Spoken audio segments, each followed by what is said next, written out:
Hello everyone ਅਸੀਂ ਕਰ ਰਹੇ ਸੀ ਸੀਕੁਐਂਸ ਐਂਡ ਸੀਰੀਜ਼ ਉਹਦੇ ਵਿੱਚ ਨੈਕਸਟ ਮੈਂ ਤੁਹਾਡੇ ਲਈ ਸ਼ਾਰਟਕਟ ਟ੍ਰਿਕ ਲੈ ਕੇ ਆਈ ਹਾਂ। ਪਹਿਲੇ ਸਮ ਵੀ ਦੱਸਾਂਗੀ ਕਿੱਦਾਂ ਹੋ ਰਿਹਾ, ਫਿਰ ਉਹਦੇ ਤੋਂ ਬਾਅਦ ਇੱਕ ਸ਼ਾਰਟਕਟ ਟ੍ਰਿਕ ਵੀ ਦੱਸਾਂਗੀ ਉਹ ਸਾਰੇ ਸਾਹਮਣੇ ਸੋਲਵ ਕਰਨ ਦੀ। ਜਿੱਦਾਂ ਤੁਹਾਨੂੰ ਮੰਨ ਲਓ ਪੇਪਰ 'ਚ ਇਹ ਸਮ ਆ ਗਿਆ, ਸਮ ਟੂ ਐਂਡ ਟਰਮਸ 4 4 4 4 4 4 मतलब ਕਿ ਪਹਿਲਾਂ 4 ਆ, ਫਿਰ 44 ਆ, ਫਿਰ 444 ਆ, ਐਦਾਂ ਅੱਗੇ ਤੋਂ ਅੱਗੇ ਜਾ ਰਿਹਾ। ਉਹਦੇ ਲਈ ਕੀ ਕਰਨਾ ਤੁਸੀਂ, ਸ਼ਾਰਟਕਟ ਟ੍ਰਿਕ ਮੈਂ ਬਾਅਦ 'ਚ ਦੱਸਦੀ ਹਾਂ, ਪਹਿਲਾਂ ਸਮ ਦੇਖ ਲਓ ਕਿੱਦਾਂ ਹੋ ਰਿਹਾ। 4 कॉमन कट दिया, 1 12 1 1 1 यदि अप टू सोन चले जाएगा। पहले 4 कॉमन कर लिया, ठीक है। फिर आपका की कहता है मल्टीप्लाई भी 9 ना करता है, डिवाइड भी कर देता 9 ना, ठीक है। फिर 9 मैं लिख लिया 10 -1 99 लिख लिया, 100 -1 999 लिखता, 1000 -1 सो इधर लिख देता। क्लियर। उस तो बाद की किया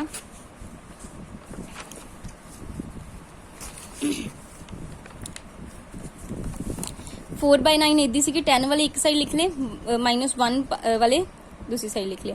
हुण देखो ये जीपी बन रही है, डिवाइड करो 10 आ जाएगा, डिवाइड करके जीपी दा सम दा फॉर्मूला की हुंदा a r⁻n-1 अपॉन r-1 है ना।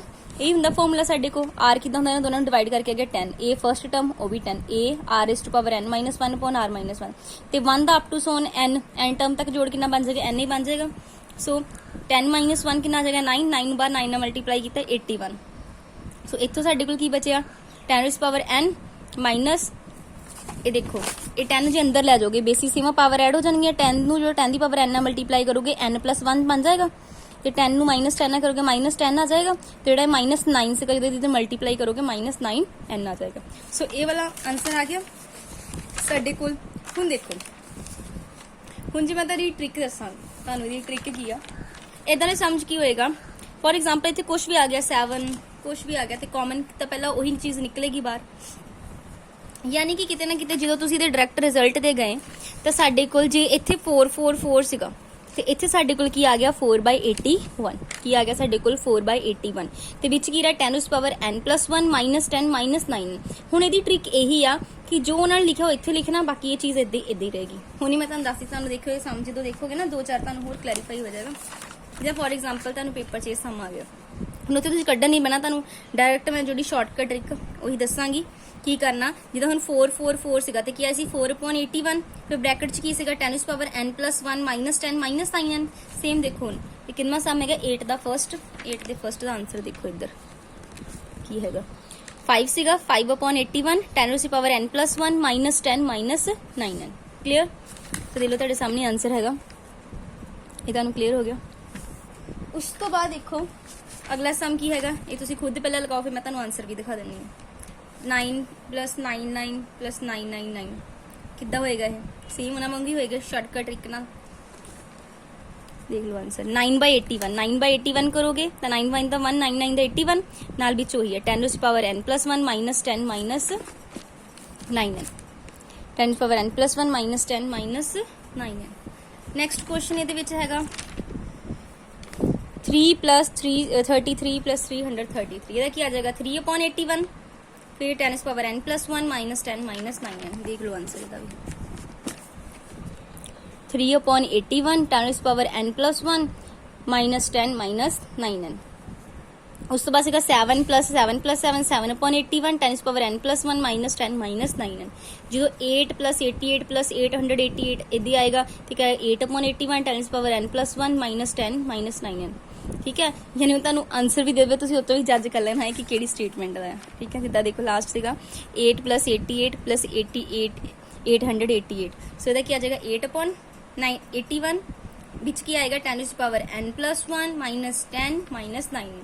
ਸੋ ਜਰਨਲਾਈਜ਼ ਹੋ ਗਿਆ ਨਾ, ਮਤਲਬ ਕਿ ਆਪਾਂ ਉੱਥੇ ਪੇਪਰ ਪੂਰਾ ਸਮ ਥੋੜਾ ਕੱਢਣ ਬੈਠਣਾ, ਆਪਾਂ ਤਾਂ ਜਸਟ ਸ਼ਾਰਟ ਜੇ ਸਾਨੂੰ ਇੱਕ ਜਸਟ ਫਾਰਮੂਲਾ ਕੀ ਯਾਦ ਕਰ ਰਹੇ ਆਪਾਂ, ਜੇ 5 ਆ ਤੇ 5/81 ਲਿਖਦੇ ਆ, ਬ੍ਰੈਕਟ 'ਚ ਕੀ ਲਿਖਦੇ ਆ 10⁻। ਮੈਂ ਤੁਹਾਨੂੰ ਕਰਕੇ ਦੱਸਦੀ ਰੁਕੋ ਤਾਂ ਕਿ ਤੁਹਾਨੂੰ ਹੁਣ ਯਾਦ ਵੀ ਹੋ ਜਾਵੇ। 5/81 ਬ੍ਰੈਕਟ 'ਚ ਤਾਂ ਇਹੀ ਚੀਜ਼ ਰਹਿਣੀ ਹੈ 10⁻n+1 -10 -9n। ਬ੍ਰੈਕਟ ਉੱਪਰ ਚਲੀ ਗਈ ਜ਼ਿਆਦਾ, ਠੀਕ ਹੈ। ਜਿੱਦਾਂ ਹੁਣ 9 + 999 ਹੈਗਾ ਤੇ ਕੀ ਆਏਗਾ 9/81, ਠੀਕ ਹੈ, ਨਾਲ 10⁻n+1 -10 -9n। ਸੋ ਇੱਥੇ ਕੱਟ ਕੇ 9 1 ਦਾ 1 9 9 ਦਾ 89। ਇਹਦੀ 3/33 ਹੈਗਾ ਤੇ ਕਿੰਨਾ ਆ ਜਾਏਗਾ 3/81 10⁻n+1 -10 -9 ठीक है। ये हुंदा पता क्यों है इदा, जो वाला सम आप सॉल्व किया ही ना, कोई भी चीज़ होगी कॉमन तो चीज़ निकल के इतने आ जाएगी, बाकी तो सारा कुछ यही बनेगा। जितने 7 7 7 कुछ भी है तो भी 7 कॉमन निकल जाएगा, बाकी तो सारी चीज़ उदी सॉल्व होएगी ना। सो इस करके आंसर की रह रहा सेम रह रहा। सो इस करके आप जो स्मार्टली वे नाल करना है तो इसी इदा फॉर्मूले में एज याद रख लेना ठीक है। हुण वट अबाउट द जे कि पॉइंट वाला आ जाए 0.7 0.6 0.3 फिर की होंदा है। देखो मैं भी तुहानूं दसदी हाँ, लेट्स से साडे कोल कोई पॉइंट वाला कोई भी पॉइंट वाला सम आ जांदा, फिर साडे कोल पॉइंट वाले लिए की फॉर्मूला हुंदा आ, जिदा लेट्स से साडे कोल हैगा ये वाला सम हैगा आ, मैं लिखदी हाँ 0.5, लेट्स से आप सॉल्व करते हैं 0.5 प्लस 0.55 प्लस 0.555 इदा मतलब अगे अगे तो जा रहा है, जिदा 777 लिया है ਉਹਦੇ ਲਈ ਸਾਡੇ ਕੋਲ ਹਮੇਸ਼ਾ ਆਨਸਰ ਕੀ ਰਹੇਗਾ याद रख लेना। जिदा बिना पॉइंट तो सी लेट्स से साडे कोल 5 प्लस 5 5 प्लस 5 5 इदां सीगा ते असीं 5/81 लिखदे सी, जो 0.5 असीं लिखांगे 5/9 की लिखांगे 5/9 ते ब्रैकेट जो ब्रैकेट दे विच रहेगा वो की रहेगा 9 - 1/9 n - 1/9 ब्रैकेट दे विच 1 - 1/10 raise to power n bracket बंद ते वड्डी ब्रैकेट भी बंद, ये चीज़ रहेगी। हुण जो 2-3 बार इस चीज़ नूं लिखांगे ना तुहानूं होर क्लीयर हो जाएगा। लेट्स से तुहाडे कोल है किसी होर चीज़ लिए जिदा 0.7 0.77 प्लस 0.777 की आएगा 7/9 n - 1/9 1 - 1/10 raise to power n bracket बंद क्लोज ब्रैकेट भी बंद, क्लियर। सो इदा आ जाना। उस तो बाद साडे कोल की जे फॉर एग्जाम्पल ये वाला हैगा या 0.66 प्लस 0.666 की आएगा 6/9।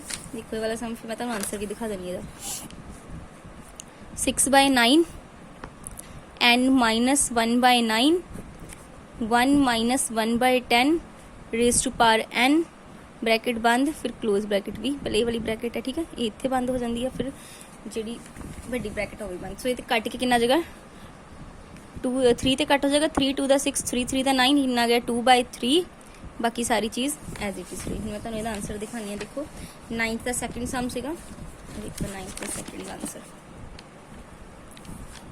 9th है, 9th सैकेंड आंसर देखो 2/3 यही लिखा सी आप ठीक है। 2/3 n माइनस देखो 2/3 n - 1/9 1 - 1/10 raise to power n। Next साडे कोल 5 वाला किया सी आपां, 5 वाले का भी देखो जो 0.5 प्लस 0.5 सीगा साडा आंसर भी तो यही सीगा 5/9 n - 1/9 1 - 1/10 raise to power n ठीक है। And this one 5th one is देख लेने केड़ा साडे कोल 5th सम केड़ा हैगा आ 0.6 प्लस 0.666 कितना जगह 6/9 6/9 नूं जदों आपां कट्टांगे ते 2/3 बाकी सारी चीज़ सेम ही रह रही कॉमन ठीक है। सो ये तुहाडे लई छोटी जी जर्नलाइज ट्रिक सी जो तुहाडे मैथ दे विच ही हैगी आ, ते जो तुहानूं इधर सम आ गया तुसीं बस ये 2 फॉर्मूलेज याद रखने आ ते तुहाडे कोल ये सम आराम दे नाल हो जाणगे, कोई वड्डा इशू नहीं हैगा कि सिंपल उन्हें टर्म दिती है तो आप जस्ट जो जर्नल पूरा कढ़ के नहीं देखना हैगा, इस दी आने के ज़्यादा चांसिस है ये नालों, क्यों क्योंकि ये ईजिली छेती सॉल्व हो जाता एज कंपैरिजन टू दिस ठीक है। सो दोनों बट तुसीं याद दोनों ही रखने हैं, कुछ ज़्यादा वड्डा नहीं है, 1-2 बारी फॉर्मूला लिख के देख लोगे ना। If you want to take screenshot तुसीं इन्हां दा स्क्रीनशॉट ले सकते हो, क्लियर। सो ये वाली कर लेना। Thanks for watching the video.